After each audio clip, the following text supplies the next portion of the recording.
First, while northern Italy suffered most during the first wave of COVID-19, the second wave has hit the south just as badly.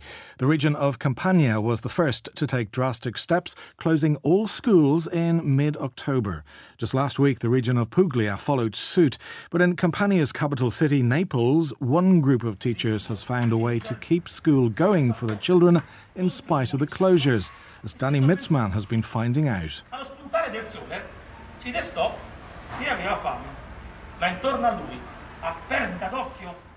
Kids in the Campania region may not be able to go to school, but there's nothing to stop school from going to the kids.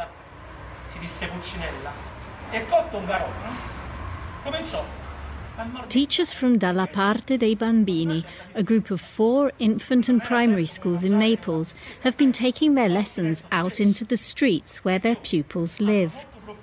In mid-October, Tonino Stornaiuolo's classes had been reading poems by the children's author Gianni Rodari.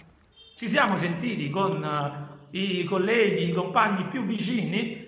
My colleagues and I called each other and we said, OK, if they can't come to us, the most natural thing we can do is go to them. So what was I doing in class on Wednesday? I was reading Rodari.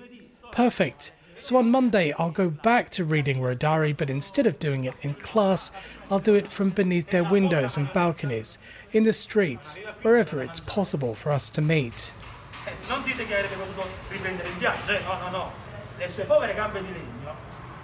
After nearly 7 months away, Italian children had returned to school in mid-September.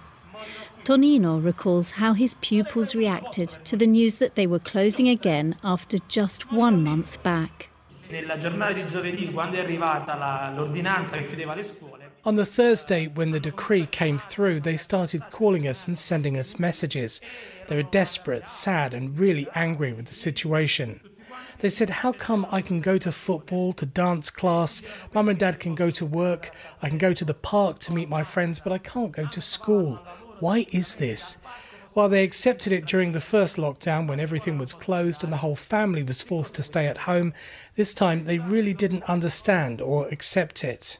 Tonino says it's thanks to the parents' enthusiasm and cooperation that the teachers were able to organise their alternative street schooling so quickly.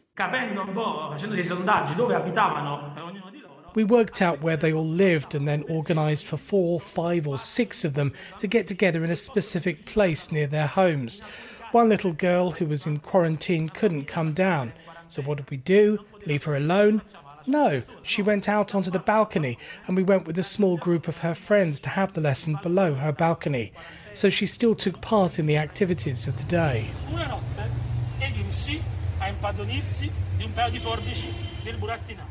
Some of the teachers have been organising educational walks through the city. Some have been meeting up with their pupils in parks, on roof terraces, and even in Naples' historic vineyards. The key, according to Paolo Scotti, is to be creative and adaptable. Naples is full of steps and stairways, and many are ideal for our activities because we can stay distanced and respect all the rules, but still stay together and even move around. So now I do more or less all my lessons on steps.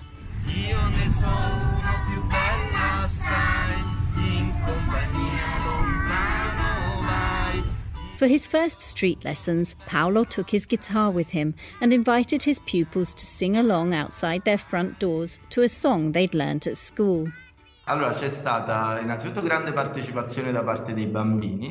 The kids were really enthusiastic. Even one really shy little boy sang along with me. Those who were up in their balconies sang even louder because they felt safer, but participation was great. The parents were really moved, and even passers-by took part. I have to say that when you do something like this, you set off a process of participation which gets everyone involved in the process of children's education. But ideally, the children would still be in school.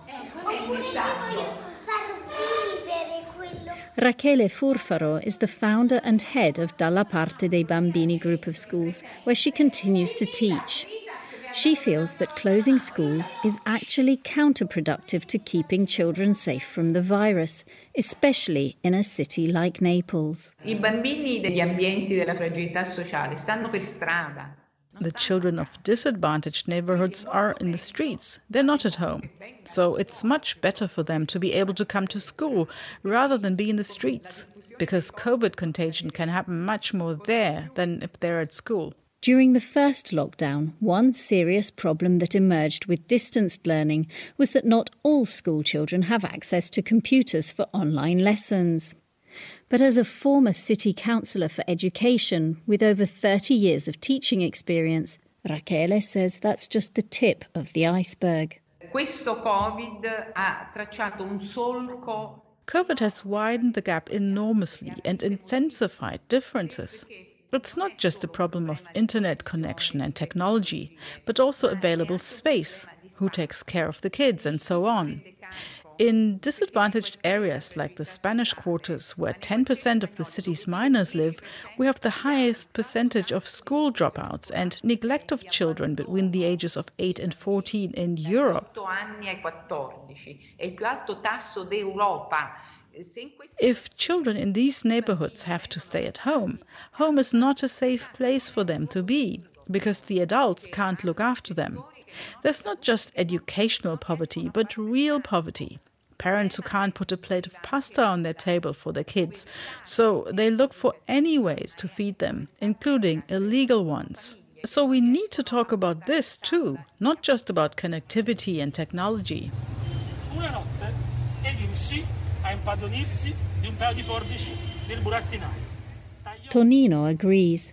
He grew up in Scampia, one of the most notorious neighbourhoods of Naples.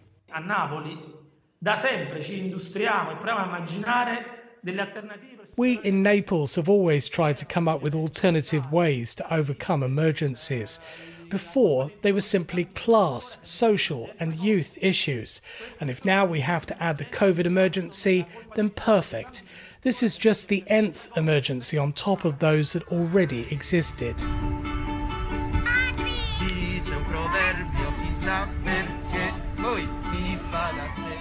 Pre-COVID-19, taking children outside the school's four walls was already an integral part of Dalla parte dei bambini's teaching methodology.